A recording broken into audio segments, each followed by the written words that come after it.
बहुत साल पहले की बात है।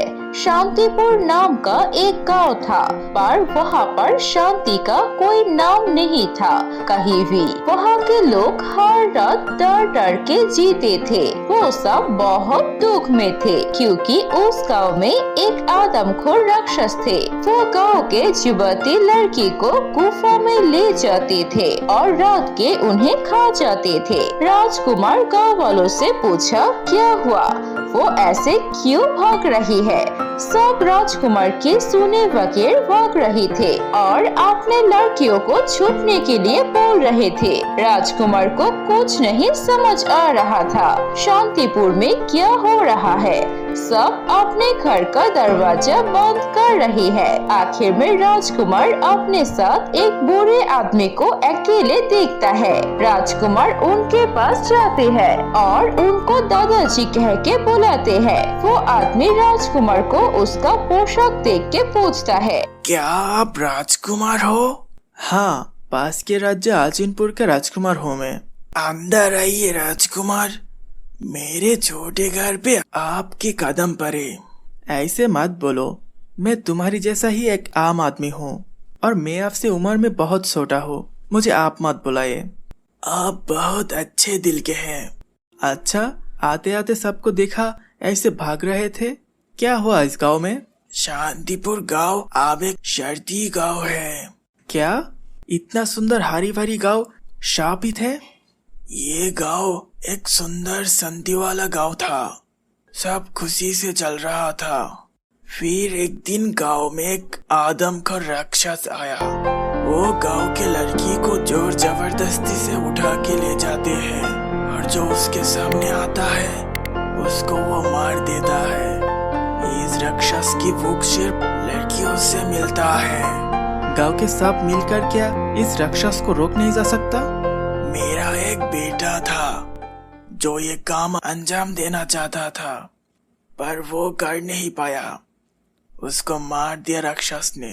राक्षस को मारने के लिए एक हीरे का तलवार चाहिए। वो हमारे पास नहीं है। सिर्फ हीरे की तलवार की बाढ़ से ही उस राक्षस का अंत होगा, वरना वो भी मर जाएगा, जैसे मेरा बेटा मारा गया। राजकुमार, मैं सोच रहा हूँ अगर हमारी राजकोष से हीरे लेके उसके एक तलवार बनाते हैं। सही बोला इवान। तुम एक काम करो, हमारे राज्य में जाओ। अभी मैं यही हूँ। मेरे पिता को ये चिट्ठी देना, उसमें सब कुछ लिख दिया और जल्दी आना। जी राजकुमार, मैं अभी निकल जाता हूँ। राजकुमार का साथियों छुप के घर के पिछले हिस्से से निकल गई। राक्षस उसे देख नहीं पाई। इतने देर तक बहुत शोर शराबा हो रहा था। वो बूढ़े आदमी राजकुमार को घर के अंदर घुसा के दरवाजा बंद कर देता है और शांति से बैठता है। कुछ देर बाद सब ठीक हो रहा था। कुछ न मिलने के लिए राक्षस आज चला गया। राजकुमार रात को वही बिता देता है। अगली सुबह वो बूढ़ा आदमी नींद से उठ के देखा राजकुमार नहीं है। वो उठ के उसको ढूंढता रहा। कुछ देर बाद राजकुमार लौट आया। राजकुमार, आप कहाँ थे? गांव घूमने गया था। कल रात तो कुछ देख ही नहीं पाया और उस राक्षस का तांडव सब कुछ खत्म कर दिया। गांव वाले के साथ भी बात हुआ। बहुत माता पिता अपनी बच्ची को खोई है। हाँ, और ये राक्षस उनकी बच्ची को उठा के ले गया। मुझे तुम उस गुफे के पास ले चलो। मैं देखना चाहती हूँ वो दानव किस गुफे में रहता है। अच्छा, चले राजकुमार।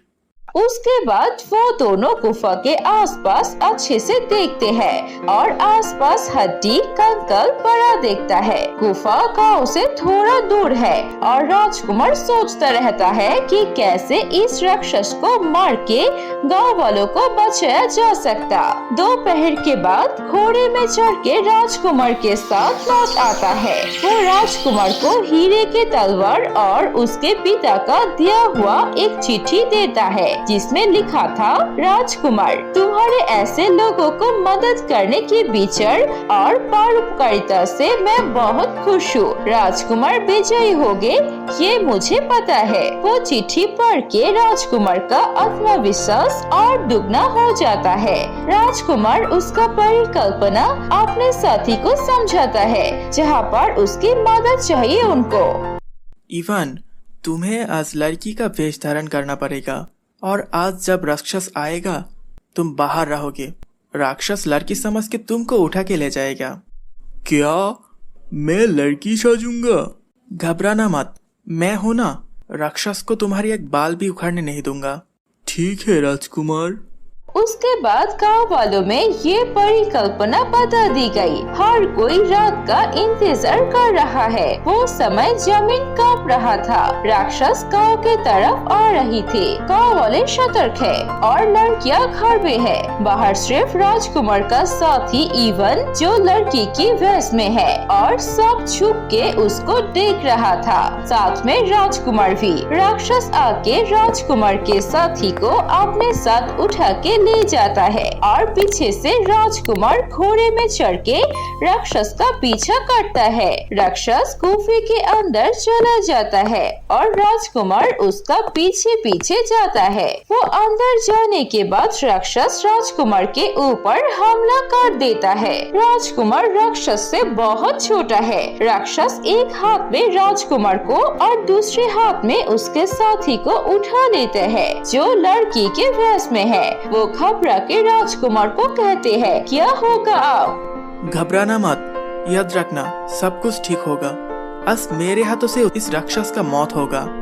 राजकुमार हीरे का तलवार निकल के राक्षस के गले में चला देता है और राक्षस अपने दोनों हाथों से गले को पकड़ता है। राजकुमार और उसका साथी जमीन पे गिर जाते हैं। राक्षस भी जमीन पे गिर पड़ा और जोर से डहरने लगा।